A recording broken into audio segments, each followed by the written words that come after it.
दोस्तों, legal and legal में एक बार फिर से आपका स्वागत है। भारत में साइबर ठगी का जाल दिन ब दिन बढ़ता जा रहा है, लेकिन कमाल की बात यह है कि आज तक भी साइबर ठग पुलिस के हाथ नहीं चढ़े हैं, उनका रैकेट पुलिस के हाथ नहीं आया। ना ही इस संबंध में अभी तक सरकार ने कोई ठोस कदम उठाया है, ना कोई कानून बनाया है, ना ही प्रशासन की तरफ से कोई ठोस कदम उठाया गया है। क्या खास, क्या आम, क्या पुलिस, क्या वकील, क्या जज, कोई इंसान, कोई पद ऐसा नहीं छोड़ा जिसको साइबर ठगों ने न ठगा हो। इस बार साइबर ठगों ने निशाना बनाया है भारत के जाने माने बहुत बड़े उद्योगपति एसपी ओसवाल। जी हाँ, 82 वर्षीय एसपी ओसवाल जो कि वर्धमान ग्रुप के चेयरमैन हैं, उनको सुप्रीम कोर्ट का सहारा लेकर साइबर ठगों द्वारा ठगा गया। और ठगी भी इतनी बड़ी कि शायद अब तक की भारत में सबसे बड़ी ठगी होगी। 7 करोड़ रुपए साइबर ठगों ने एसपी ओसवाल से ठग लिए। उनको बताया गया, स्काइप कॉल से कांटेक्ट किया गया और बताया गया कि आपके विरुद्ध सुप्रीम कोर्ट में केस में हियरिंग चल रही है। बाकायदा उनको सुप्रीम कोर्ट की हियरिंग में शामिल किया गया ऑनलाइन। उनको सामने से दिखाया गया कि सामने डायस पर जज साहब बैठे हैं और जज साहब कोई और नहीं, भारत के chief justice doctor D.Y.. Chandrachud. बताया गया कि डॉक्टर डी.वाई. चंद्रचूड़ की कोर्ट में आपके खिलाफ केस चल रहा है।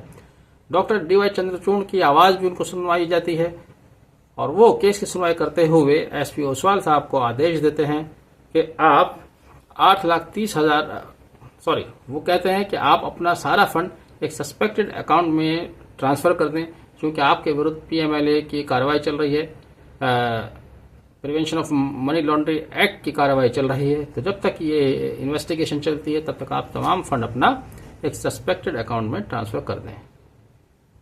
एसपी ओसवाल ने ये मानते हुए कि सुप्रीम कोर्ट में हियरिंग में चल रही है, स्काइप कॉल से कांटेक्ट में आए हैं, वो देख भी रहे हैं कि सुप्रीम कोर्ट का, और उनको कोर्ट रूम भी दिखाया गया, चीफ जस्टिस भी दिखाए गए।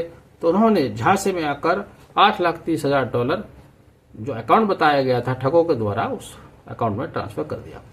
हालांकि पंजाब पुलिस ने बताया है कि अब तक उन्होंने 2 लोगों को गिरफ्तार भी कर लिया। ये बड़ी उपलब्धि है। जैसे मैंने शुरू में कहा कि साइबर ठग आज तक किसी के हाथ नहीं चढ़े हैं, पुलिस के हाथ नहीं चढ़े, लेकिन यहाँ यह भी अपने आप में एक यूनिक मामला हुआ जहां पर साइबर ठग पुलिस के हाथ पे चढ़े हैं।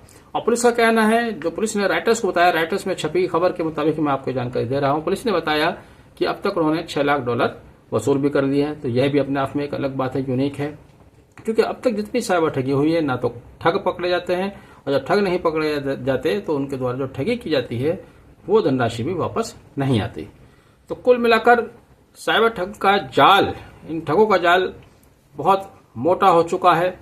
हर व्यक्ति के सर पर ये अपने जाल फैला चुके हैं। आपको बहुत ज़्यादा सावधान रहने की ज़रूरत है। पिछले वीडियो में मैंने बताया था कि जब भी आपके सामने कोई इस तरह की कॉल आती है तो पहले आप ये देखें कि जिस घटना को आपसे बताया जा रहा है क्या उस जैसी कोई घटना पहले भी घटी या नहीं घटी है। तो उस घटना को पिछली घटनाओं से मैच करें।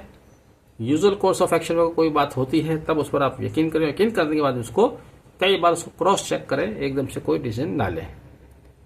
ये भारत की शायद अब तक की सबसे बड़ी ठगी, लेकिन इसकी खास बात फिर दोहराऊं कि इसमें $6 लाख बताया जा रहा है कि रिकवर कर लिए गए हैं, 2 लोग भी गिरफ्तार किए गए हैं। लेकिन आम लोगों के साथ जो ठगी होती है लाख, 5 लाख, 10 लाख की, उनका कोई अभी पुरसाने हाल नहीं है।